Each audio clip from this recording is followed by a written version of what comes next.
안녕하세요. 역사교실 오광입니다. 여러분, 고려와 조선, 고려는 왜 망했고 조선은 왜 개창되었을까요? 우리가 그냥 보면 거의 비슷한 왕조거든요. 기간도 500년 정도로. 그런데 세부적으로 살펴보면 상당히 다르고요. 왕시에서 이시로 왕의 권력을 탈취하기 위한 단순한 쿠데타가 아니었습니다.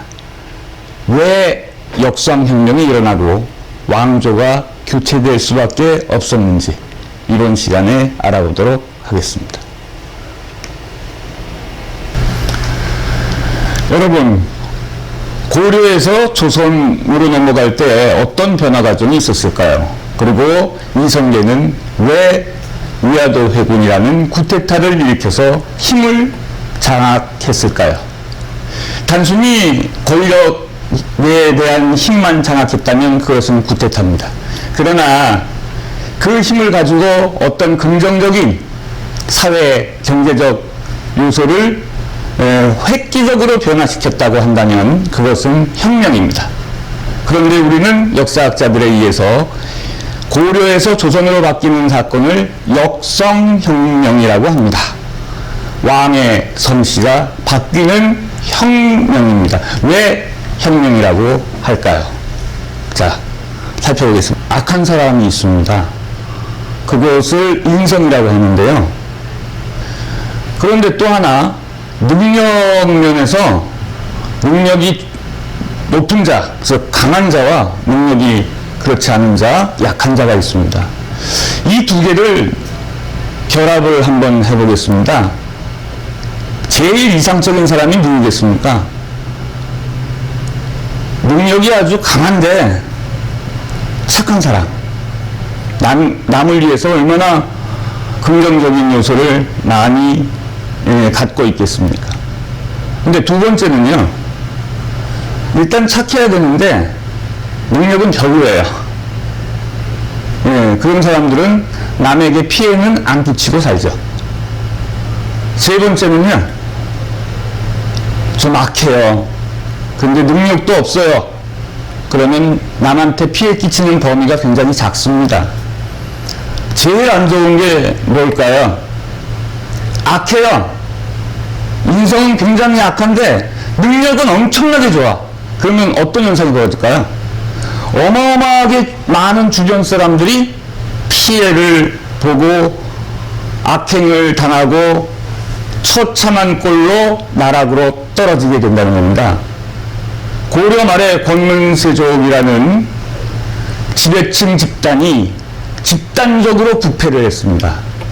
그래서 그들의 권력에 의해서 백성들은 가난과 모멸과 탄압과 그리고 착취에 시달렸습니다. 그 강자와 약자의 대표가 칼싸움을 한번 합니다. 한번 보시죠.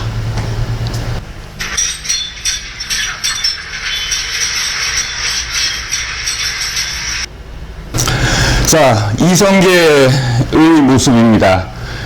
고려 말 북쪽에서는 홍건적이 엄청난 침입을 했습니다. 남쪽에서는 외구가 침입을 했죠. 그 두 이민족 침입에서 스타가 되는 장수가 두 명 있죠. 한 분은 최영 장군이고요. 한 분은 이성계 장군입니다.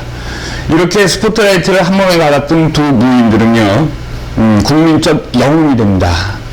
그런데 이성계 장군이 신세대의 스타 장군으로 떠오르게 됩니다. 자, 다음 넘겨주시죠.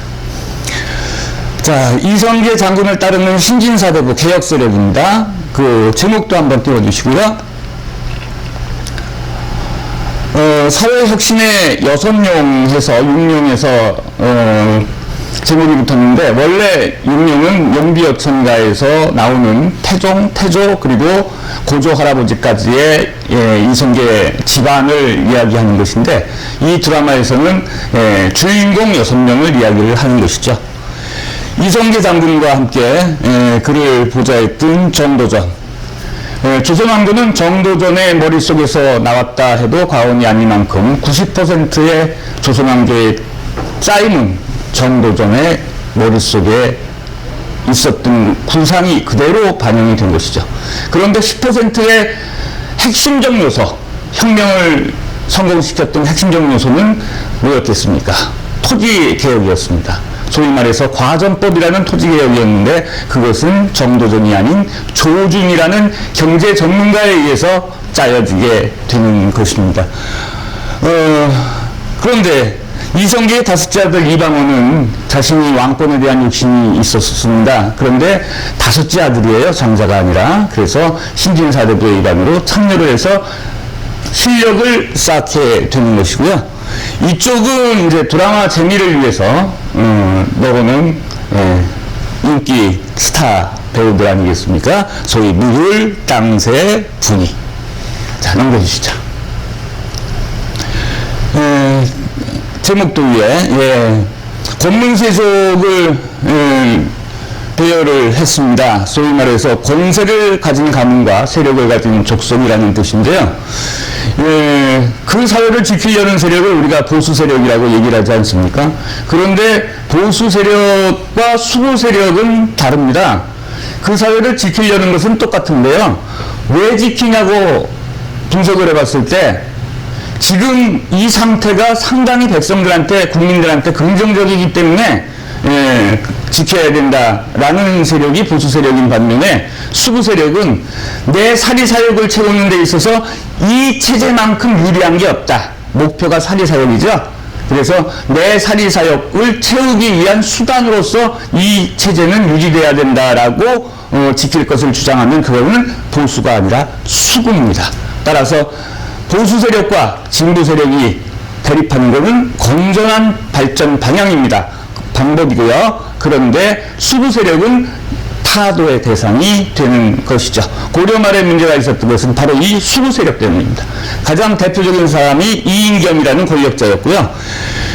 드라마 보신 분은 아시겠습니다만은 이인경은요, 물론 가상이라고 생각을 합니다만, 자기 집 근처에 있는 마을에 그 산모들, 그러니까 아기 낳은 아기 낳은 그 부녀자들을 전부 자기 집으로 데리고 왔습니다. 그래서 자기가 키우는 돼지의 새끼들한테 산모의 젖을 물려서 키웠습니다. 왜? 그래야 돼지고기가 굉장히 맛있다는 겁니다. 그러면 그 산모들은 이인겸이라는 집의 돼지 새끼들한테 젖을 물리고 있고, 그 아낙네들의 아이들은 뭘 먹고 있냐는 것이었죠. 그 드라마를 봤을 때 정말 가상이기를 바랬고, 가상이라고 했고, 하지만 엄청난 충격을 받았던 기억이 납니다. 홍인방, 길태미, 민재 이런 사람들이 그 당시에 권문세족이 되겠죠. 자, 넘겨보시죠. 신진사대부라는 개혁 세력도요, 두 세력은 아닙니다. 한 세력은 고려 사회를 개선시키면서 하나하나 문제점을 해소해 가자. 좀 속도상 약간 느리다 싶은 것을 우리는 뭐라고 하냐면 개선이라고 합니다. 선으로 바꾸자. 개선. 그런데 속도를 좀 빨리 해서 급격하게 바꿔야 된다. 지금 큰일 났다. 사람이 죽어간다. 그럴 때는 혁신이라고 합니다. 그래서 혁신이 더 강해지면 혁명을 통한 혁신이 진행이 되는 것입니다. 따라서 개혁의 속도에 따라서 온건파와 혁명파로 나뉘게 되는데, 온건파는 고려 왕조의 틀 안에서 고려 왕조를 위해서 개혁을 하자는 뜻입니다. 그런데 혁명파는 다르죠. 고려 왕조 가지고는 전혀 새 사회를 만들 수가 없다. 따라서 틀을 깨고 다시 짜야 된다. 그 틀이라는 것은 왕조를 얘기하는 거죠. 고려 왕조를 무너뜨리고 새 왕조를 개창시킬 수밖에 없다라고 주장한 게 바로 혁명파 신진사대부였죠. 자, 그런데 여기 계시는 포은 정몽주 모르시는 분은 안 계시리라고 생각합니다. 신진사대부 전체를 통틀어서 온건파, 혁명파를 통틀어서 정몽주의 영향을 받지 않은 신진사대부는 없었고, 그는 백성들한테도 엄청난 분으로 군림을 하고 계셨습니다. 따라서 정몽주 이분이 어느 쪽에 쓰느냐에 따라서 성패는 좌우될 수가 있었습니다. 이분은 혁명파에 속하지 않았습니다. 이분은 끝까지 온건파 신진사대부 고려의 마지막 충신임을 자임을 하면서 고려의 문제점을 개선하는 그쪽으로 방향을 잡으셨던 것입니다. 혁명파로서는 너무나도 안타까운 현실이 전개되는 것이죠. 정몽주 저분만 우리 쪽으로 돌아선다면 혁명은 다 된 것인데, 아마도 정몽주께서 혁명파에 가담을 하셨다면 무혈혁명으로 역성혁명이 끝났을 수도 있었다고 저는 예측을 합니다. 그러나 역사라는 것은 가정이었기 때문에 고집을 꺾지 않으셨던 정몽주를 살해한 것은 이성계의 다섯째 아들 이방원이죠. 자신의 스승입니다. 자신의 집에 모셨습니다. 그리고 마지막 설득을 하죠. 선생님, 이런들 어떠하리, 저런들 어떠하리, 만수산 드렁치기 얽혀진들 어떠하리. 우리도 이같이 얽혀서 천년만년 무기세. 만수산이 개성에 있는, 서울에 있는 남산과 같은 존재입니다. 따라서 개성에서 만수산에서 서로 얽혀서 같이 살자, 같이 합시다, 혁명을, 이런 뜻이죠. 그랬더니 정몽주께서 뭐라고 답하셨습니까? 이 몸이 죽어 일백번 고쳐주고 백골이 진토되어 넋이라도 있고 없고 임향한 일편단심이야 가실 줄이 있으랴. 여기서 임향한 됐을 때 임은 여러분 중고등학교 때 아마 시험 문제로 푸셨을 겁니다. 우리나라 학문은 시험 때문에 암기해야 되고 그 암기 때문에 해석을 잘 안 해요. 그래서 문학과 역사 교육이 망쳐버렸습니다. 고려왕조죠.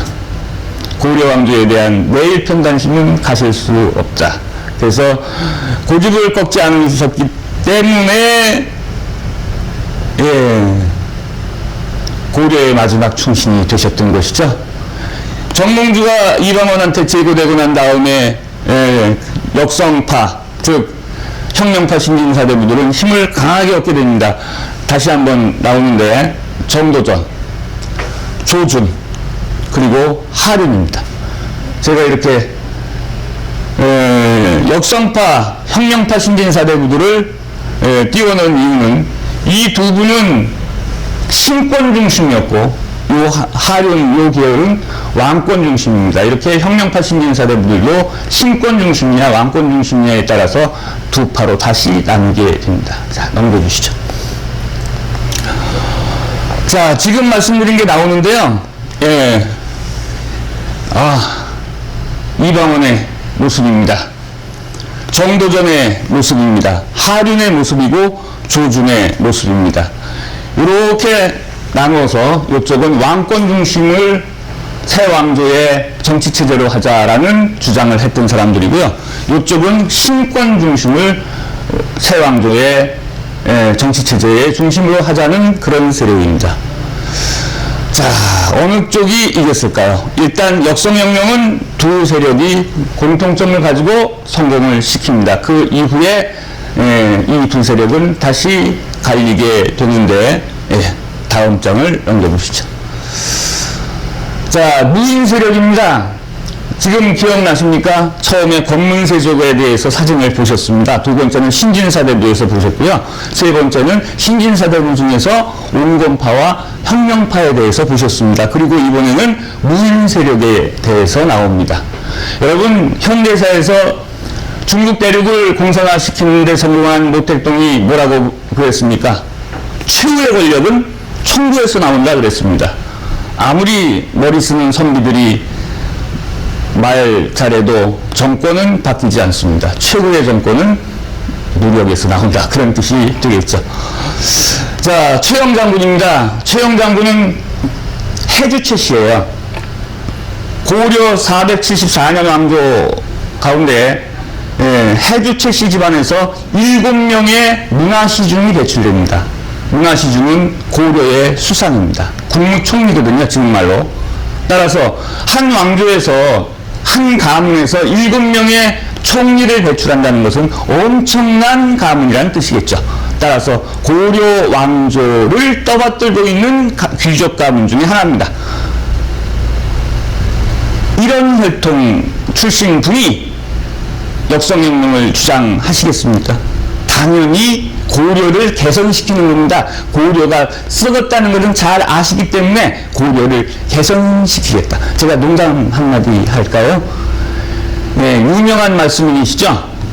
금보기를 돌같이 하라. 너무 부자셨기 때문에 금이 너무 많아. 그래서 최영 장군 눈에는 돌로 보여. 네, 농담입니다. 자, 위화도 회군을 할 때 최영 장군 총사령관이시고요. 이성계 장군과 조민수 장군이 각각 좌사령관, 우사령관을 맡게 되고요. 위화도 회군을 같이 했던 동지죠. 그 다음에 이제 이성계 장군을 보좌했던 여진족 출신의 이지란 장군이 모습을 보이고 있습니다. 자, 넘겨주시죠. 고려의 행정구역도고요. 그래서 명나라를 정벌하자는 최영 장군의 주장에 따라서 쫙 올라가죠. 그래서 위화도 회군이 이제 이루어지게 되는데 위화도가 어디 있는지 한번 보도록 하겠습니다. 넘겨주시죠. 네, 여기가 압록강입니다. 압록강을 건너면 바로 이제 요동입니다. 따라서 요 경계선에 압록강 가운데 여의도 같이 이렇게 위화도라는 섬이 있습니다. 여기서 이성계 장군은 자기 선배인 조민수 장군을 설득해서 드디어 회군을 하게 됩니다. 그것이 고려의 마지막 운명을 좌우하는 위화도 회군이 되겠습니다. 자, 넘겨주시죠. 그런데 이제 회군을 해서 개성을 이성계 장군이 장악을 했습니다. 조민수 장군을 제거를 하고 이성계 장군은 혁명파 신진사대부의 뒷받침으로 정권을 완전히 장악을 합니다. 그런데 대부분의 고려 백성들은 고려 왕조를 무너뜨리고 새로운 왕조를 세워야 된다는데 찬성을 했을까요? 아니면 고려 왕조 안에서 고려 왕조를 잘못된 점을 고쳐서 개선시키자고 주장을 했을까요? 여러분 같으면 어느 쪽을 주장하시겠습니까? 제가 이렇게 비유를 한번 해보겠습니다. 비유가 적당한지는 모르겠습니다만 대한민국도 지금 잘 나가고는 있지만 많은 문제점을 가지고 있습니다. 그러면 이 대한민국의 문제점을 고치기 위해서 대한민국을 무너뜨리고 다른 체제의 나라를 세워야 될까요? 아니면 대한민국 틀 안에서 고쳐나가야 될까요? 어느 쪽이 되시겠습니까? 저기 서 계신 분 어느 쪽이세요? 그죠? 대한민국 안에서 개선시킬 거는 개선시키자라고 주장하시는 분이 90%가 넘겠죠. 나머지 10%는 에이 뭐 이렇게 그러면 국정원에서 바로 잡아가요. 자, 이 당시도 마찬가지죠. 구왕조에 대한 향수는 강했습니다. 그래서 왕조를 바꾼다는 것은 상당히 어려운 것입니다. 그런데 문제는 로슬로우의 인간 욕구 5단계에서도 나오지만 가장 중요한 것은 먹고 사는 문제였습니다. 바로 여기죠.